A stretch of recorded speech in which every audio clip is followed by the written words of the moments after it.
In this video, I'm going to break down two options I use to get our machines off the ground without a jack for trailside repairs. Stick around to the end and I'll give you my final thoughts regarding onboard jack systems. As always, please show your support by hitting the subscribe button.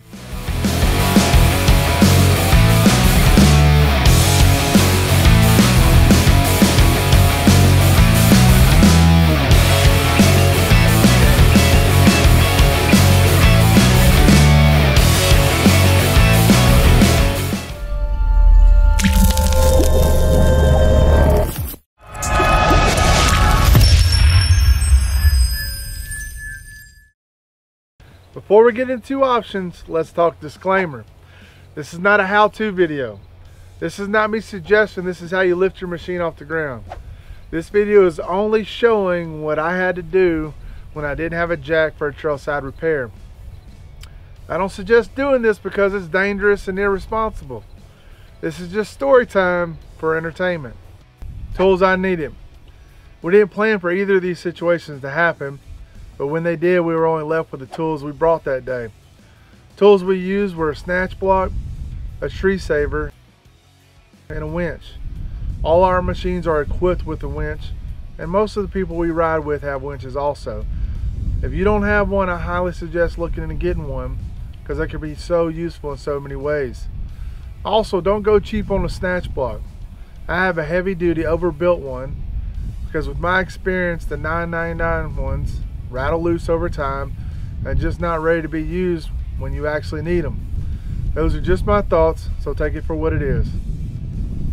First situation without a jack. This unfortunate event happened on a lifted Polaris Ranger Crew 900 we owned. We had a shock blowout on us at dark and almost the furthest point away from campsite while running down a mud park. We had a piece of angle iron to replace the busted shock, but no jack to get the machine off the ground. So I had a buddy move his machine on the side of mine with his grill facing towards the middle of my Ranger. Using his winch rope, we placed it over the top of my roof and connected it to the B pillar. We were able to slowly winch it over enough to unbolt the broken shock and rebolt in the angle iron to get us back to camp. While we had a piece of angle iron to fit the front shock length, it's a long story in itself, and we had no idea that shock was about to bust.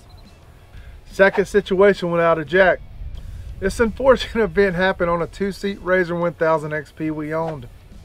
While riding in the mountains of the Mulberry, Arkansas trail system, I had to hook up our Razor 170 to pull it up a hill because it was raining pretty hard and it just couldn't make it. I go to attach the strap to the XP's rear bumper and notice the radius rod bolt sticking out. Which is never a good thing, right? Keep in mind, we've already been riding for 3+ hours that day. After looking further into it, I noticed the bolt is sheared off and needed to be replaced. At the time, we were on a trail where you got mountain on one side and you got cliff on the other. So that eliminated the option we used with the Ranger. So I used a snatch block and attached it to a tree on the cliff side of the trail. This would allow me to use the winch on the machine by running the rope through the snatch block and back to a high point on the B pillar of the machine closest to the cliff side. Using the machine's winch, we slowly lift the pressure off the radius rod bolt and replace the bolt with a spare random bolt we had in our tool bag at the time. After that trip, I upgraded all the bolts for the radius rods and kept the old ones as spares. In conclusion, with two crazy situations involving trailside repairs without a jack, I've learned you can't be prepared for everything, but having tools and spare parts allowed me to be prepared enough to get us back to camp. Now my final thoughts of onboard jack systems. I've looked heavily into them, and there's always a few reasons that keeps us from pulling the trigger on them. Either they're always out of stock when I go back to check on them, or they got poor explanations on their website to what's included, or they just have flaws in the design for use on a side-by-side. I'm not saying they don't exist. I'm just saying those are the reasons that's kept us from pulling the trigger. It's something we're constantly evaluating. If we find a good system to test out, then we'll definitely make a video of our experiences.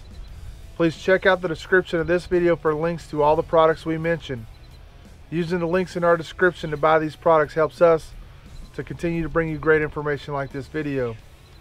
Please show your support by hitting the subscribe button and clicking the bell icon to turn on notifications. If this video has helped you or made you laugh, then please smash the like button, and thank you for watching.